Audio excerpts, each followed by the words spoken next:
Hi, everybody. Simber Quinn at the Improvising Harpist here with Karen Owens, a nurse up in Glenwood Springs, Colorado, who is doing amazing things in her Healing Heart program.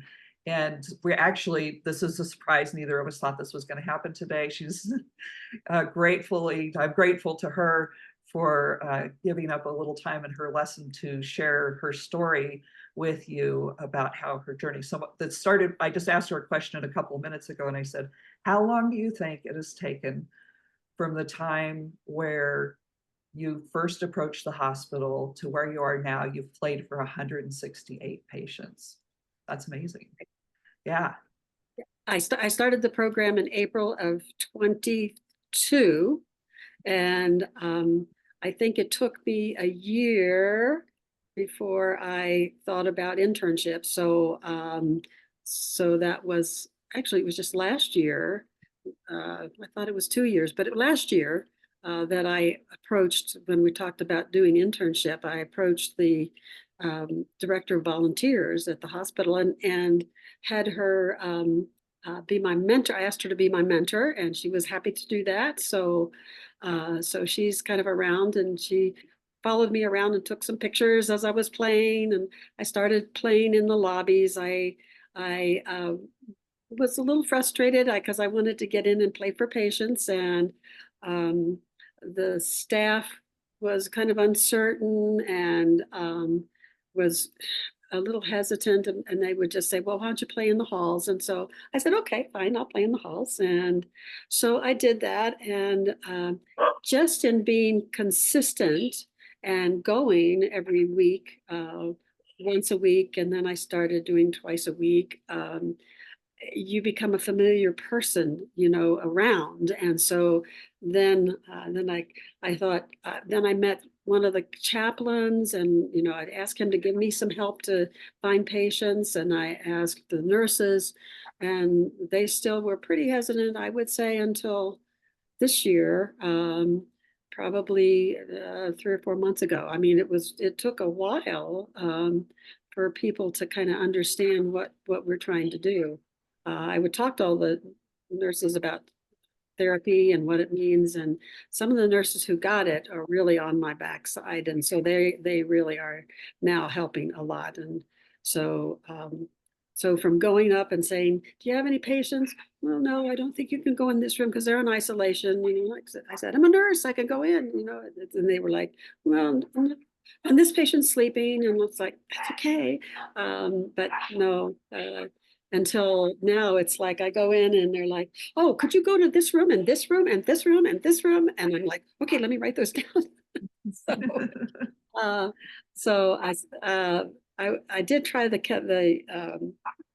counselors were there, the social workers up on the floor, and they have actually not been very helpful. Every time I go in, I knock on the door and say, hi, do you have anybody that you know of? Oh, I didn't go to the thing today, and I don't know, to check with the nurses. And now the nurses are really helping me a lot. So, and I'm playing everywhere. I'm just like, I just want to be known. So I go all over the hospital. I play in waiting rooms, in radiology. It's surprising where it impacts people, because it's everywhere. From sitting at the front door as people are coming in, and it's like I finally played in same-day surgery. And they wouldn't let me in for quite a long time. And the door was open one day, and I walked in and said, guys, let's music. And they were like, oh, well, yeah, you can go play back there. So I play in the hall, but it still reaches patients.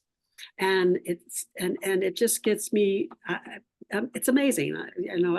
I played the first and second time I played 1 week, and I went back the next week. I was walking in the halls with my harp, and a person rode by in a wheelchair, and she said, oh, you're the harp lady. Thank you so much. I heard you as I came out of surgery, and I was in same day surgery, and they're recovering. And so, and it just was so helpful. It just made me so relaxed. And, so you never know where that goes. And the harp goes a long way. I play in a long hall, 150, 200 feet.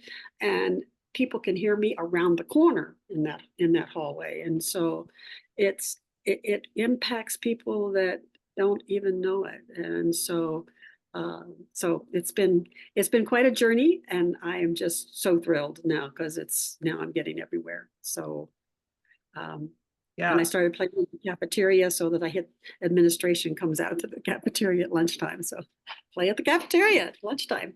Yeah.